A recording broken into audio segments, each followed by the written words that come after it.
What's the purpose of working? Now, hear me out. I know it may sound like a silly question, but the answer to the question can be surprisingly elusive and is fundamental to thinking about today's topic. For most people, the answer will be some form of so I can survive and provide for myself and anybody dependent on me. Sure, there are lots of other reasons to go to work for things you believe, to contribute to something greater, be a part of your community, or find personal fulfillment. But very few people would go to their jobs, no matter how fulfilling, were it not to receive the pay necessary to meet their other goals and necessities. Tellingly, when we contribute our efforts to something without receiving pay in return, we don't call it work. We call it volunteering, charity, mutual aid. This framework is essential to understand the rise of China's Tongping, or lying flat movement. Please forgive me for inevitably butchering the pronunciation of any Chinese words, by the way. I do my best to learn reasonably correct pronunciations, but I'm sure anybody who speaks Chinese will be cringing at my attempts. Lying flat is the term for a form of social protest that's grown in attention over the last couple of months. The movement in this form is credited to Luo Huaxiong, who at 31 wrote a blog post entitled, "Laying Flat is Justice." Tired of the responsibilities of work culture, he quit his job as a factory worker and moved to a remote location where he could live in a small and affordable flat for very little money. Working odd jobs and taking the rough equivalent of $60 from his savings every month, he's able to make enough money to survive and eat 2 meals a day. Luo opens his blog post simply by saying, "I have been chilling. I don't feel like there's anything wrong with it." The original post has since been taken down, with reposts additionally being censored. Between the post being difficult to find and my inability to read or speak Chinese, I can't guarantee complete accuracy, but only that I'll do my best to represent what's being said. It's necessary that we understand fully the context in which this movement is being adopted. Many of China's largest companies openly espouse what's referred to as a 996 schedule, which refers to working from 9 a.m. to 9 p.m. 6 days a week. Technically, 44 hours a week is supposed to be the maximum that workers can be required to work, with 36 hours of overtime a month. So how do you arrive at a schedule where workers are putting in 72 hours a week, many of them unpaid? There's enormous social pressure to continue working long past the official end of business, with some reporting that those who don't are punished or given poor performance reviews and passed up for advancement. As an outsider to the situation, I always like to be cautious about believing reported events blindly or thinking I'm too familiar with the situation.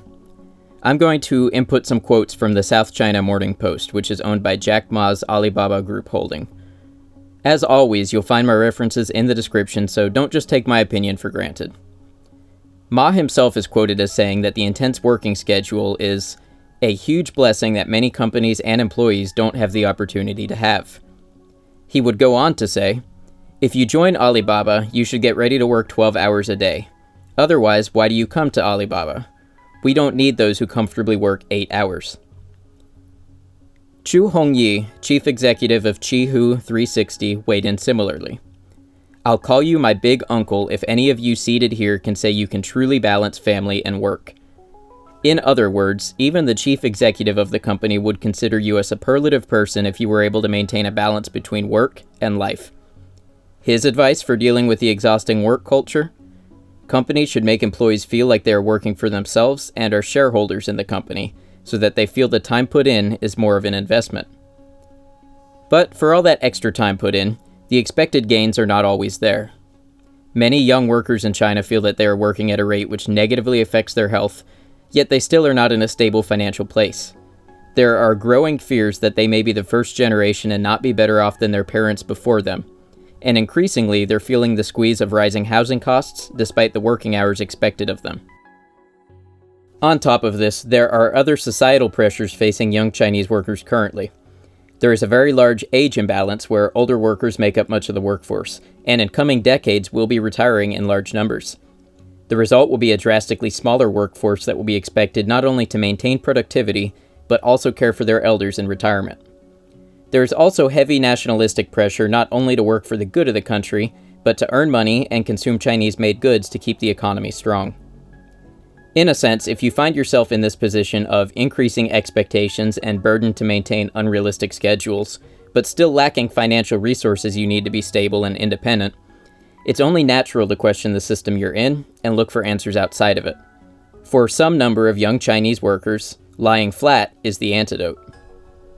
In more concrete terms, what are some of the priorities that those lying flat maintain? It's not meant to be a philosophy of total inactivity, but rather prioritizing what is essential and necessary for you to live your life. Rather than owning a home, many will look to rent an affordable room where they can cover their costs with little effort. It's avoiding unnecessary expenditures, from owning a home or car to avoiding unnecessary personal habits and indulgences. Many are also avoiding marriage and children, as these add extra costs and responsibilities. In essence, doing what one must in order to survive, and not wanting for material possessions or expenses beyond this. You may have recognized this sounds familiar to some older philosophies, in particular Cynicism, as well as some mildly ascetic interpretations of Eastern philosophies. Luo himself says that the philosophy is calling to mind Diogenes the Cynic. Diogenes is known for living simply inside a barrel or pot near the town's marketplace, owning few if any possessions, adapting himself to his natural environment and temperatures, and associating with wild dogs, whom he felt were closer to the right way of living and accepting the gifts of the gods than the humans he shared the city with. In one story, Alexander the Great stopped to visit with Diogenes and asked if he could do anything for him, to which Diogenes replied that Alexander could stop blocking his sunlight. In another, Diogenes witnessed a child drinking water with his bare hands, and thereafter destroyed his cup, which was one of his few possessions. Obviously, the Chinese youths involved in the lying flat movement are not living quite as extreme as Diogenes. They have modern homes and some luxuries. Rather, it's about opting out of a system which they feel disfavors them and requires an extraordinary toll on their bodies and minds in return for a socially accepted lifestyle which they are still not able to fully afford. So, choosing to let go of personal luxuries in exchange for a lifestyle which is easier and less stressful is seen by some as a very advantageous trade-off. A song by Cheng Xinmin entitled Tongping Shi Zhongdao, or Lying Down is the Right Way, underscores many of these points. It contains lines such as, "Lying down, you truly can't be cut down.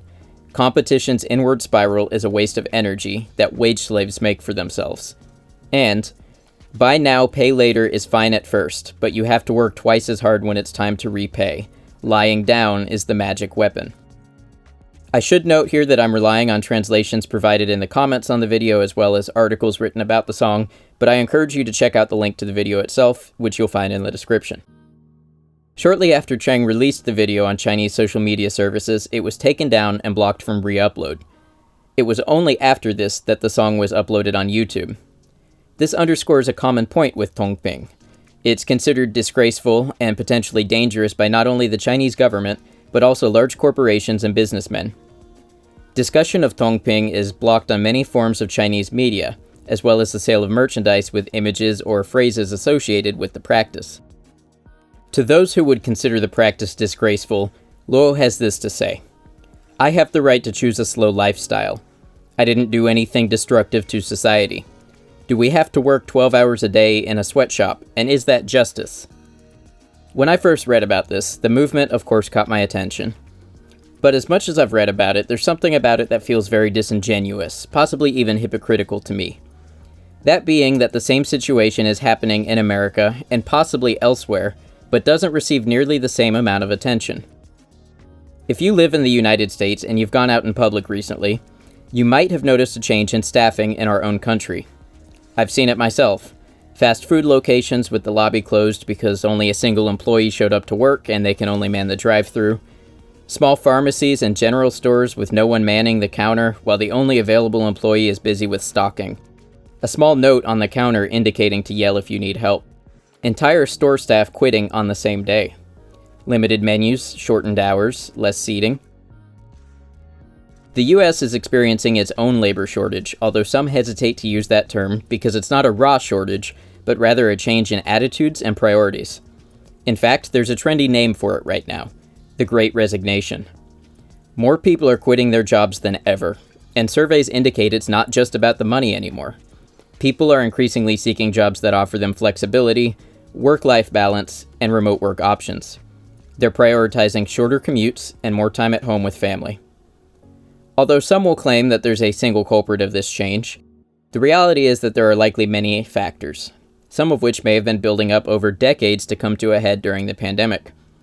Many of the jobs suffering the worst labor gaps are low-paid jobs where wages have continually declined in relation to productivity, and where workers feel disrespected by employers and the public. While the US lacks the recognition of a more formalized movement, similar philosophies have been growing for years. Consider, for instance, the FIRE movement, an acronym meaning Financial Independence, Retire Early. The FIRE movement encourages young people to aggressively save money and reduce debts and overhead costs so they can retire earlier with plenty of money in the bank. Adherents are encouraged to find a way to save as much as 50 to 75% of their income so they can retire in their 30s and 40s. Of course, the obvious criticism with this movement is that this requires an income level far above the norm, or a very unusual living situation where many of your needs are taken care of at a low cost, or more likely both. Another growing movement in the US with similar goals involves people seeking alternative forms of housing, usually mobile. To some extent, this is seen in the tiny house movement, but to a larger extent with mobile living in the form of vans, RVs, and even conversions of other vehicles such as school buses. Of course, this still requires an initial investment upfront, but is a method of avoiding some traditional financial restraints. For instance, although you will need to find a place to park that might involve some type of lot rent or site fee, this is typically a much less burdensome process than what's required to rent an apartment or enter a mortgage. Adherents commonly do freelance, remote, or gig work, or support themselves with other endeavors such as art and handmade products which they sell. There's a significant overlap with a group referred to as digital nomads, who work remotely and take advantage of the ability to travel while they do so, and work from various locations. We can make a case then for how these movements have significant overlap with the goals of the lying flat movement.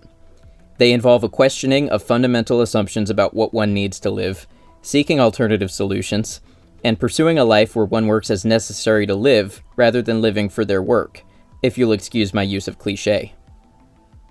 More recently, there's a growing aesthetic trend referred to as cottagecore, which I believe is similarly tied to attempts to redefine need fulfillment, meaning, and a person's relation to work.